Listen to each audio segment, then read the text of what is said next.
Honda's flagship tourer, the ST1100 Pan-European, was launched way back in 1989, and since then it's remained virtually unchanged, apart from a few tweaks here and there.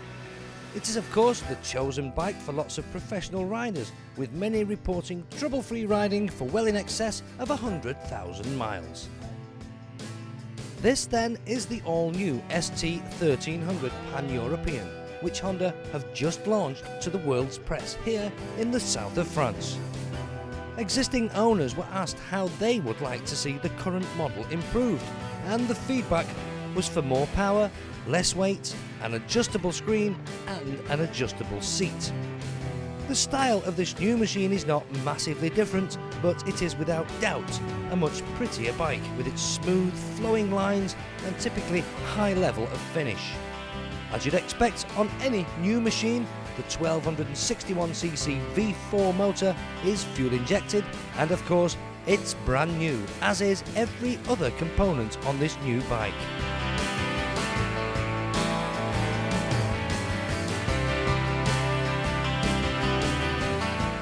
This launch is really the first time that the world's motorcycle press has had a chance to climb all over the bike and to actually touch and feel it.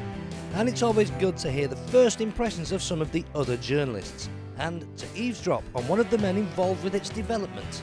What you've got here is a mammoth jump forward as regards technology, and it's got like 20 brake horsepower more, it's got fuel injection. It just feels like it has.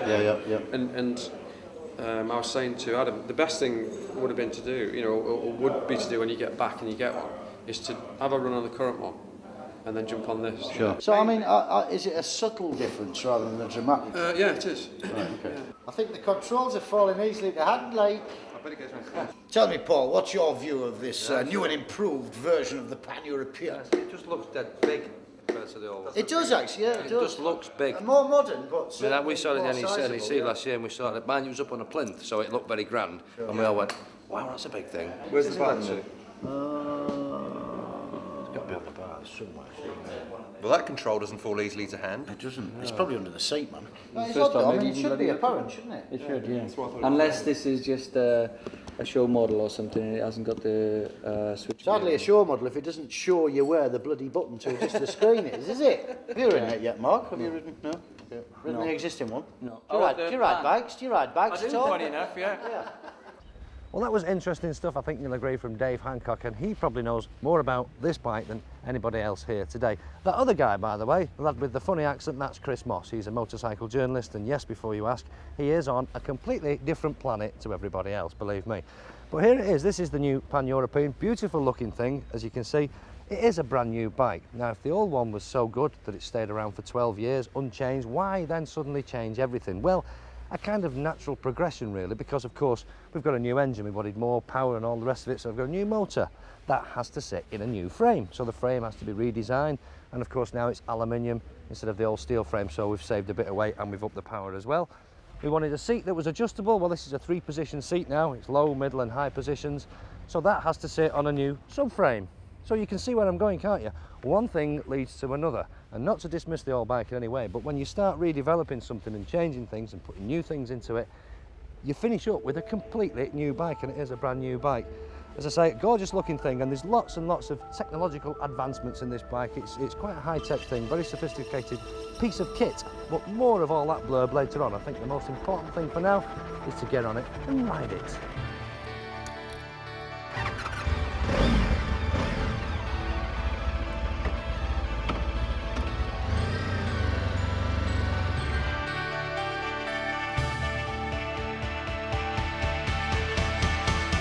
Okay, well, it's first impressions time, and a quick glance down the spec sheet shows that it's got more power and it's lighter. And yes, you can really tell. There's bags and bags of nice, smooth, torquey power from anywhere you choose in the rev range. As for the weight, well, it certainly feels sportier than the old ST1100. Not that that matters a great deal when you're blatting along at 100 miles an hour or so, but certainly through busy villages and small towns, it's a very unintimidating bike. It doesn't feel heavy and it's very, very manageable. Inspires great confidence.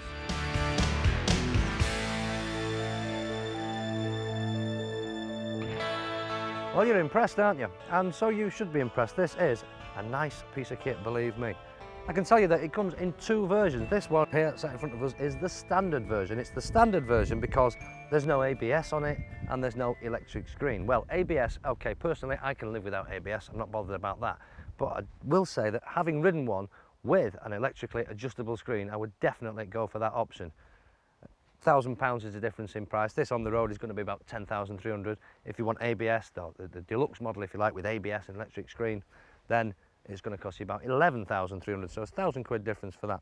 Also, not available now in the Pan-European is TCS. That was available on the old ST1100s, traction control system. That isn't on it now, and you can't have it. The reason being, Honda have asked owners, do you want TCS? What do you think of it? And they said, no, we're not bothered, not interested in that, forget that, leave it off. So it isn't available.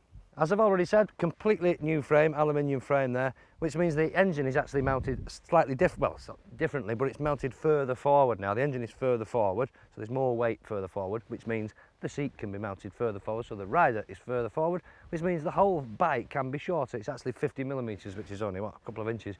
50mm shorter wheelbase now on the whole thing. That engine, as I said, is brand new. That is a work of art. If you could see that engine, you can't, obviously it's covered in plastic bodywork. If you could see that, it is a work of art. Not only is it shorter that way, sort of front to back, but it's more compact that way. And one of the things they've used, or one of the ideas that they've used to do that, is they put the alternator in between the V's. If you imagine there's a V engine, the alternator is sat there in the middle, and that's an idea that they have actually patented, and of course it's helped them to keep it very short, very compact, the engine.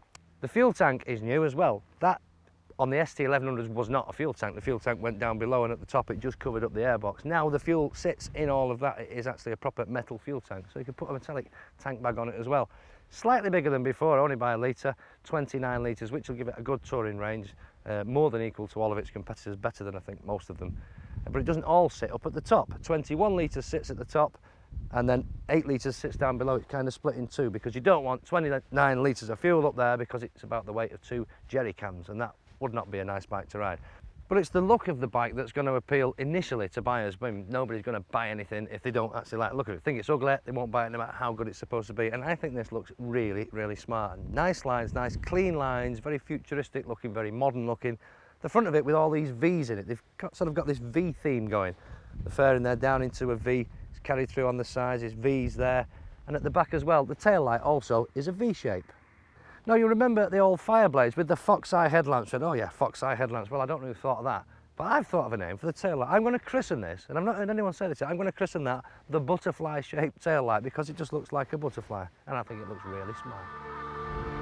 I'm sure you're all very impressed with my wealth of knowledge about the new Honda Pan-European, but of course I've read it all in a press pack.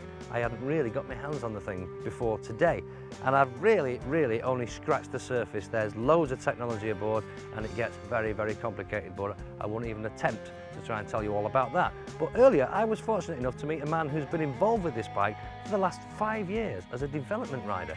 He is of course Dave Hancock. Yeah, well, the original Pan-European was introduced in 1991. It took us, again, 3 years to develop that from the word go, from about 1989 onwards. Really, since that day, we've never actually changed it at all, apart from colours. It's remained the same through the 10 years it's been in the market. Well, we started development work on the new one around about 5 years ago. And what we do initially is we do a lot of survey work with the customers and just find out what they want, what they like, what they don't like about the current bike. And then we just go into making a new one. And pulling out the 4 main things that they wanted was just lighter weight, more power, an adjustable screen and an adjustable seat. So then we start development work from there and go on, and it just progresses through. Really what it does is it starts again on another 10-year cycle of the ST.